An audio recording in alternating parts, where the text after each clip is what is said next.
देखिए, डिजिटल के प्रोसेस को समझने के लिए सबसे पहले आपको जो सबसे ज़रूरी और इम्पोर्टेंट बात है वो है डेटा। तो डेटा को समझें, उसके बाद ही सारे प्रोसेस को आपको समझने में काफ़ी आसानी मिलेगी। वो कैसे?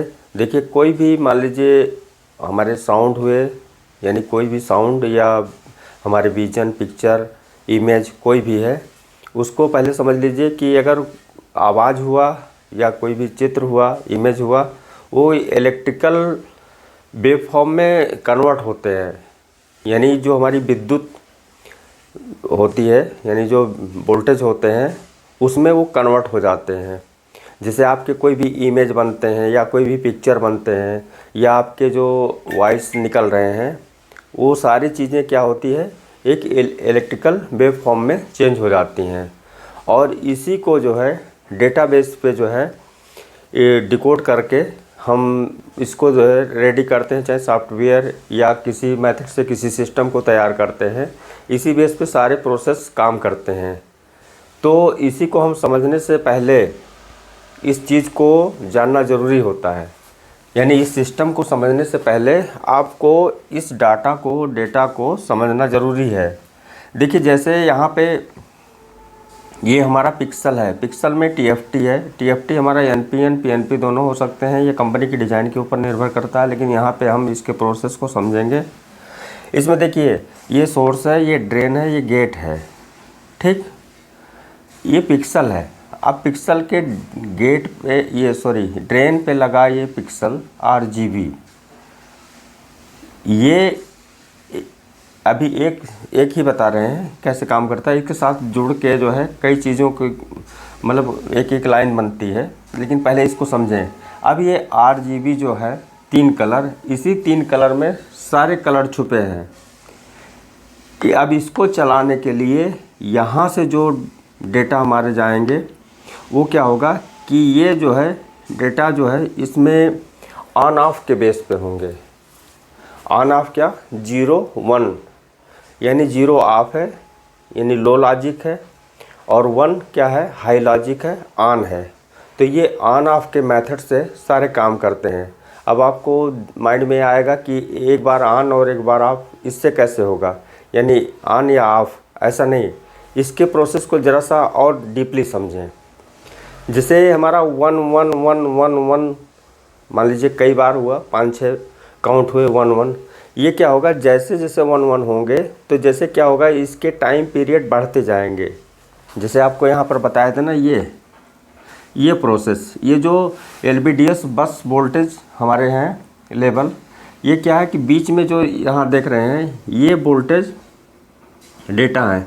ऊपर से ये हाई और लो, ये लॉजिक हैं जो हमारे इसके पिक्सल को मूवमेंट करने का काम करते हैं। उसी के अकॉर्डिंग ये जो है हमको इमेज के रूप में आगे जो फ्लैश होती है इसके लाइट, ये आरजीबी के रूप में इमेज देखने के लिए वो काम करता है। तो इसमें क्या है कि जैसे जैसे आप ये देखेंगे 0 0 1 1, तो 1 1 क्या करेगा? उसके स्पेस टाइम को बढ़ाता है। यानी देखते हैं, जैसे हमारा ये क्या है कि 1 1, जैसे अगर 1 से अधिक होता यानी ये लेवल बढ़ता तो ये बढ़ता, लेकिन 1 फिक्स है, 1 1 ये बढ़ा रहा है, यानी ऐसे। अब इसी बीच में अगर 0 0 आ गया तो 0 0 जितने आएंगे वो क्या होगा? ऑफ लेवल है। तो जहाँ जहाँ जैसे जैसे ऑफ लेवल होगा, ऑन लेवल होगा, इसके लेवल यानी कितनी काउंटिंग है। जैसे 0 की लेवल इतना है तो इतना ये ऑफ एरिया हो गया। तो इतना, जैसे मान लीजिए हमारा ये इमेज बन रहा है तो इतने पे जो 0 0 करके अपनी जगह पे, उतने एरिया में ये जो बस वोल्टेज हैं ये क्या करेगा? इतना अंधेरा दिखाई देगा, या इससे जो इमेज होगा उतने पिक्सल पे वो चीज़ें ग्लोइंग करेंगी, क्योंकि इसी तीनों कलर में मल्टी कलर सारे छुपे हुए हैं यहाँ पे। अगर ये कोई ग्लो नहीं कर रहा है, ऑफ कंडीशन है, तो यहाँ पे एरिया ब्लैक होगा। तो ये इसी सिस्टम से काम करता है। तो आपको ये समझना ज़रूरी है कि ये यहाँ जो आरजीबी सिग्नल आ रहे हैं, इसी में सारे इमेज, पिक्चर, टेक्स्ट जितने हैं ये डेटा के रूप में यहाँ पे इंक्लूड हैं। यहाँ पे कोई अगर इंडिकेट मिलेगा तो ये वेव फॉर्म मिलेगा। वो वेव फॉर्म ये इंडिकेट करेगा कि ये जो हमारे डेटा आ रहे हैं या यहाँ पे जो डेटा बस जो LVDS का आउट हो रहा है वो एक फ्रीक्वेंसी ग्राफ के रूप में है। वही ग्राफ जो है इमेज बनाता है, उसी के अकॉर्डिंग ये अपना काम करता है हमारा ये पिक्सल। ठीक, तो डिजिटल में यही आपको सॉफ्टवेयर में लैंग्वेज चेंज हो जाएंगे। ये लैंग्वेज डेटा वही रहेगा, लेकिन ये हमारे जो डेटा होते हैं इनके लैंग्वेजेस भी चेंज होते हैं। लेकिन यहाँ पे जो समझने के लिए इसको हमको है ये ऑन ऑफ के फॉर्म में इसको समझें। अब जैसे देखें ये पिक्सल हो गया, हमने बताया था यहाँ पे एनालॉग जो CRT पे काम करता था, जो चीज़ें यहाँ फ्रीक्वेंसी इसको ऑन ऑफ करा रही है। अब ये ऑन ऑफ का जो स्पीड है ये 15,625 हर्ट्ज़, यानी 1 सेकंड में ये 15,625 बार ये ऑन ऑफ होंगे। ये अब ये जो स्पीड होती है इसकी काउंटिंग, इसकी फ्रीक्वेंसी इसके कलेक्टर पे देखा जा सकता है। यही काउंटिंग ये यहाँ पे जो ईओक से जुड़ा है, इसी ईओक में जो है फ्लिकरिंग जो हमारा मैग्नेट बनता है, इसी के अनुसार जो है यहाँ पे हॉरिजॉन्टल के मैग्नेट बनते हैं और वर्टिकल के मैग्नेट बनते हैं। वर्टिकल आउटपुट IC, जो वर्टिकल आउटपुट IC होती है उससे निकलने वाला जो वेव फॉर्म होता है, जिससे आपके साउंड निकलते हैं। तो साउंड में जो स्पीकर से जो आवाज़ निकलती है, तो एक आउटपुट IC हुआ, एक स्पीकर हुआ। तो मान लीजिए ये स्पीकर हो गया, लेकिन इसकी आउटपुट IC क्या हो गई, जहाँ से इसको ऑपरेट कराया जा रहा है।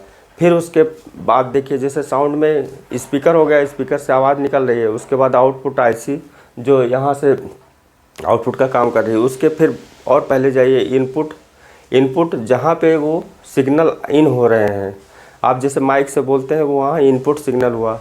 उसके बाद आउटपुट को जाएगा, आउटपुट वो क्या करेगा, एम्पलीफाई करके इसे स्पीकर को दे देगा। तो सेम यहाँ पे भी जो है इनपुट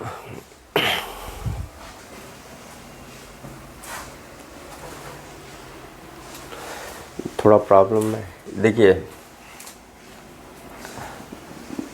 चलिए इसको हम, अब आप समझ गए होंगे। ये आप दिमाग में इस चीज़ को रखें, ये जैसे है ये लेवल, जैसे यहाँ पे काउंटिंग बढ़ेगा, ये वाला यहाँ 0 0 0, ये 1 1 1 1, तो ये क्या होगा, ऐसे ऐसे ऐसे ऐसे बढ़ता रहेगा। ये 0 होगा तो उसी हिसाब से जितने 0 कम होंगे, तो यानी ऑन और ऑफ का ये एरिया जो है घटाने बढ़ाने का काम करता है। तो यानी जैसे इतना दूर पिक्सल लगे हैं, इतने दूर को जो मान लीजिए हमको मूवमेंट में लाना है, तो यहाँ पे जो वोल्टेज आ रहे हैं यानी जो डेटा आ रहे हैं, और जितने कम हैं उसी के अनुसार उसके रोशनी भी जो है पिक्सल के होंगे, क्योंकि इसी थोड़े थोड़े जो है वोल्टेज यहाँ पे जो कम होता है, जिससे कहीं कहीं 1 0 हुए, उसके बाद 1 1 1 1, फिर कहीं 1 1 होके फिर 0 0 0 हुए। तो ये 1 1 0 0 क्या करता है, इसके रोशनी को कम ज़्यादा डिजिटली करता है, उसी हिसाब से सारे इमेज बनते हैं। तो पहले जितने हमारे आउटसाइड के इमेज के एरिया के जितने भी कलर होंगे, जितने भी उसके ग्राफ होंगे, तो ग्राफिकल वो जो है अपने आप उस पिक्सल पे जाके शिफ्ट हो जाएगा।